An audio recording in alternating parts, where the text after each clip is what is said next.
2025 की शुरुआत पाकिस्तान के लिए बद से बदतर हो चली है, क्योंकि पिछले 5 दिनों से लगातार तालिबान के लड़ाके अटैक कर रहे हैं। पाकिस्तान की सेना पर इनकी चौकियों पर कब्जे की कोशिश कर रहे हैं और इनकी ज़मीन भी हथियार है। इसके अलावा इसमें कई पाकिस्तान के सैनिक भी मारे गए हैं। लेकिन जहां एक तरफ इन दोनों की लड़ाई चल रही है, वहीं पाकिस्तान के लिए एक और मोर्चा खुलता दिख रहा है। वह है बलूचिस्तान का मोर्चा। अब अपने पर देखिए। रिपोर्ट्स निकलकर सामने यह आ रही है कि बलूच ने मौके की नज़ाकत को समझते हुए पाकिस्तान की सेना के खिलाफ अटैक करने शुरू कर दिए हैं, जिसमें से एक अटैक आज ही हुआ है, जिसमें रिपोर्ट्स बताती हैं कि कम से कम 13 पाकिस्तानी सैनिक मारे जा चुके हैं और पाकिस्तान की सेना इसे कवर अप करने में लगी पड़ी है, क्योंकि वह दिखाना नहीं चाहती दुनिया को कि पाकिस्तान गिर चुका है। तीनों तरफ से, एक तरफ भारत, दूसरी तरफ अफगानिस्तान और तीसरी तरफ उसका घरेलू मोर्चा बलूचिस्तान का। लेकिन दुनिया इस पर बात खूब कर रही है। आप अपने स्क्रीन पर देखिए, यह एबीसी है। इसके अलावा यह वॉशिंगटन पोस्ट है, न्यूयॉर्क टाइम्स है। सारी की सारी दुनिया के जो बड़े न्यूज़पेपर हैं, इस मुद्दे को प्रमुखता से छाप रहे हैं। दुनिया को दिखा रहे हैं कि कैसे वो एलआई पाकिस्तान का, जिसके दम पर उसने अमेरिका तक को यहाँ पर परेशान किया, अमेरिका के खिलाफ साजिश रची और अमेरिका को 2-2 दशक तक अफगानिस्तान में फंसाए रखा। आज वही एआई और दोस्त पाकिस्तान को खुद दस रहा है। यहाँ तक कि एबीसी ने तो यह भी लिख दिया है कि दोनों देशों के बीच स्थिति ऐसी हो चली है कि एक दूसरे का गला काटने को तैयार है।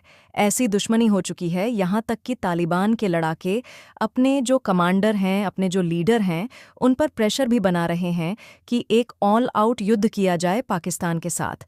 जी हाँ, इस समय तालिबान के जो इंटरनल सोर्सेज हैं, उन्हीं के हवाले से निकलकर सामने आया है कि जो टॉप ब्रास है ना, तालिबान की टॉप लीडरशिप, एकदम उसके ऊपर हैवी प्रेशर है।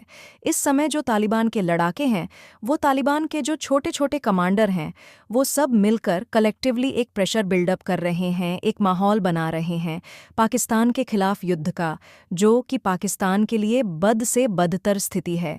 क्योंकि यह बात आप जान लीजिए, पाकिस्तान का अगर युद्ध हो है ना तालिबान के साथ, तो हार जीत का।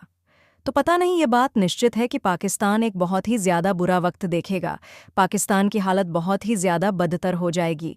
ये बात निश्चित है। हार जीत का कुछ नहीं पता, कौन जीतेगा कौन हारेगा, लेकिन पाकिस्तान सीरिया से भी बदतर बन जाएगा। ये बात आप सभी जानते हैं कि निश्चित है। इसीलिए पाकिस्तान की कोशिश यह हो रही है कि इस मामले को ठंडा किया जाए, लेकिन फ़िलहाल स्थिति ठंडी होती दिख नहीं रही। उल्टा इनके घरेलू मोर्चे पर बलूच ने एक और मोर्चा खोलकर इनकी परेशानी बढ़ा दी है। यहीं पर दिक्कत है मुझे भारत से और भारत की पॉलिसी से। अब आप कहोगे कि भारत से क्या दिक्कत है?